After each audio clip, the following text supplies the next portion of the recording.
First, a breather from politics and a young man who won our hearts during the devastating January bushfires. Koalas Wild went on a 7-week rescue mission and saved the lives of 100 koalas at Kangaroo Island.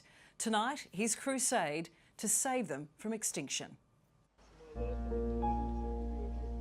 I think, the amount of effort we go to rescue and rehabilitate koalas after the fact, it's too late.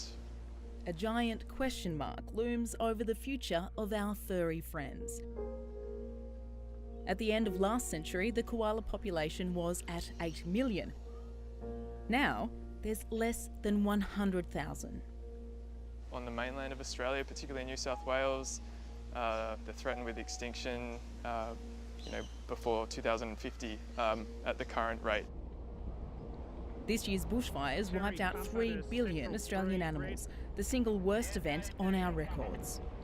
We know we lost almost 8,000 koalas in just a few weeks. South Australia, a front labelled unstoppable has killed 2 people on Kangaroo Island. On Kangaroo Island, hundreds of koalas were left stranded in burnt trees, no leaves for food and needing urgent care. Arborist Koalas Wild drove 20 hours from New South Wales to answer the call. Well done.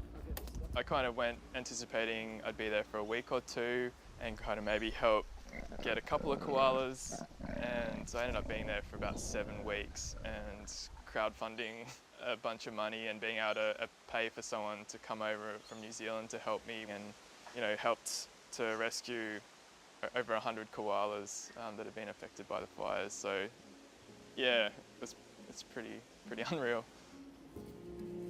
A number of photographers heard of Koalas' plight and came along to document his extraordinary rescue attempts on the fire-ravaged land.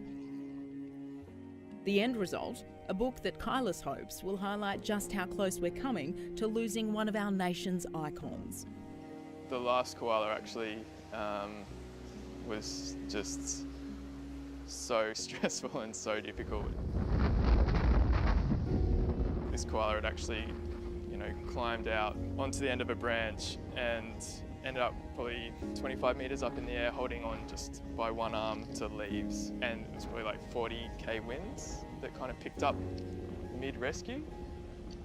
But yeah, we managed to get it back in and down. But yeah, it's all, it's all crazy. Marathon days were spent grappling with the devastation, and eventually it took a toll on Koalas' mental health. I think I learnt the importance of just kind of being able to express your emotion to a degree, and I guess learning your limits as well, learning the importance of having support. This was the first time Koalas had used his skills in this way, but it felt like his calling. For years, he's been at home swinging from the treetops. Now, you were actually scared of heights before all this, is that right? Yeah, actually, since forever basically, and until I decided I wanted to start climbing, and I just had this real love of climbing, even though I was terrified of it, I guess. How do you overcome that? Like literally, you're pushing through fear, like every time you kind of push yourself higher and higher. Do you get scared now when you climb up? Sometimes, yeah, for sure.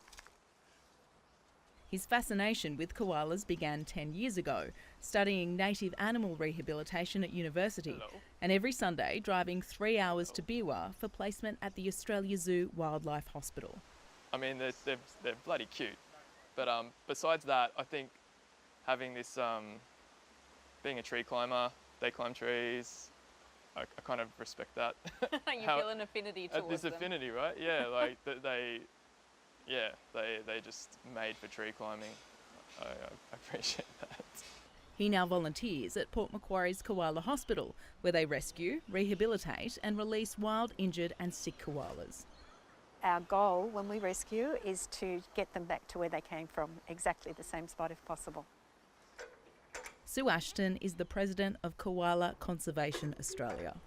Being at the Koala Hospital is very regenerative, so you come here, you look at these beautiful furry animals, you might feed them or give them some treatment. You just go into a yard with a koala and you leave totally reinvigorated and energised.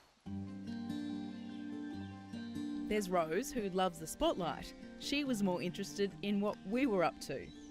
And Baz, who lost his claws and was never meant to be able to climb again. But try telling him that. With the expanding of residential properties and the resuming of their land, they are really, really struggling. And koalas live in populations, and those populations tend to stay in the one position for most of their lives. As well as the preservation of their natural habitats, Sue says simple actions like slowing down while driving through a wildlife zone and locking your dog up at night will help keep these cuddly creatures safe. What do you reckon, Kai, is the biggest threat to our koala population?